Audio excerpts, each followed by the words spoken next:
Radio, I'm Christina Onnested. Ukraine's President Volodymyr Zelensky is visiting hard-hit Bakhmut region, where he says Russia's launched 187 missiles in a 24-hour time span. Strikes also hit Zaporizhia, including an apartment building, and in Kiev, killing at least 4 in a student dormitory. The massive attack comes just hours after Japan's prime minister visited with Zelensky in Kiev, then met with Poland's leadership, pledging support for Poland as it plans to supply fighter jets to Ukraine. That visit came as China's President Xi Jinping met with Russia's President Vladimir Putin in Moscow and discussed a peace plan. Xi has since left the country. Meanwhile, Zelensky posted on Telegram a video footage that captures the moment a missile hit the 9-story residential block by a busy road.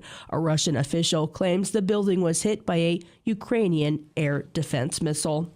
The United Nations is holding a major water conference today, the first in some 45 years. A report released ahead of the gathering warns humanity's on the brink of water scarcity, finding 26% of the world's population does not have access to safe drinking water, and 46% lacks access to basic sanitation. Richard Connor is editor-in-chief of the UN World Development Report 2023. 10% of the global population currently lives in areas that are high or critical water stress.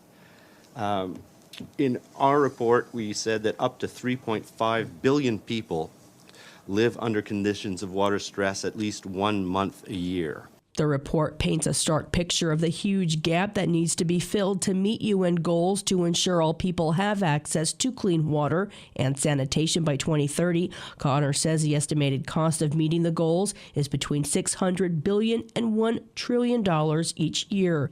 In the U.S., the Senate has taken another step towards repealing 2 measures that give open-ended approval for military action in Iraq. That push comes as the U.S. marks the 20th anniversary of the disastrous Iraq War, which was based on lies from the George W. Bush administration.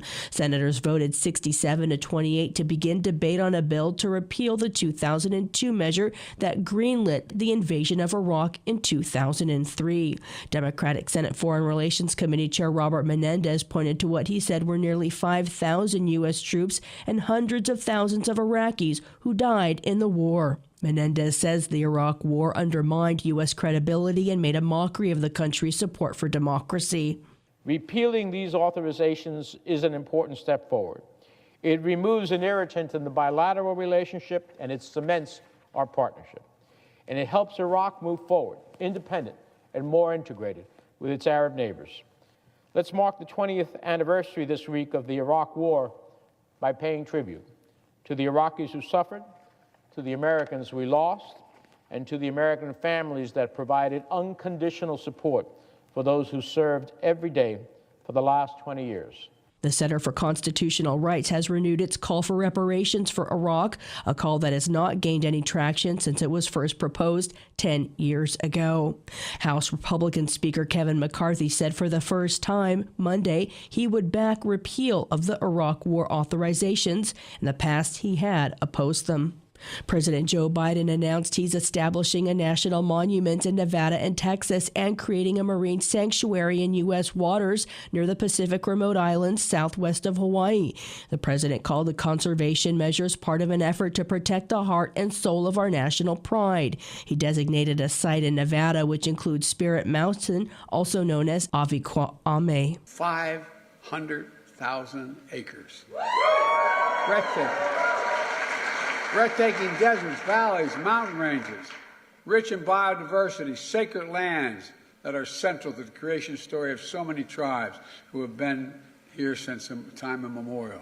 Look, you know, it's a place of reverence, it's a place of spirituality, and it's a place of healing.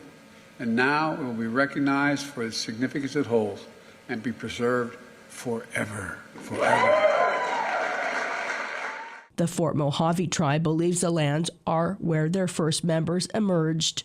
In the Pacific, Biden directed the Commerce Department to initiate a national marine sanctuary designation to protect 777,000 square miles around the Pacific remote islands.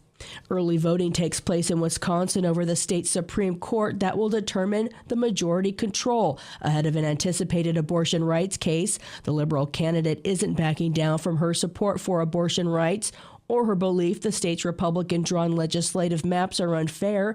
During a debate Tuesday ahead of early voting, Janet Protasowski called her GOP-backed opponent Dan Kelly a threat to our democracy because he consulted with Republicans about their plan to seat fake electors to support Donald Trump after he lost Wisconsin in 2020. I am running against probably one of the most extreme partisan characters in the history of this state.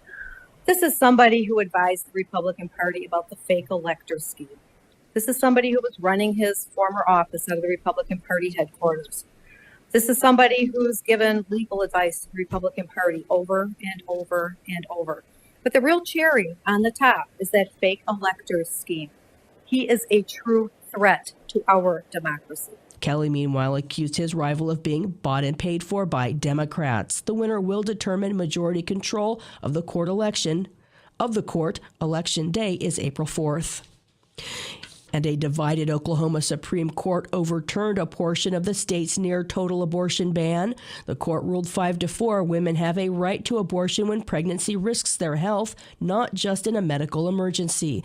The court, however, declined to rule on whether the state constitution grants the right to an abortion for other reasons. I'm Christina Onnested reporting for Pacifica Radio.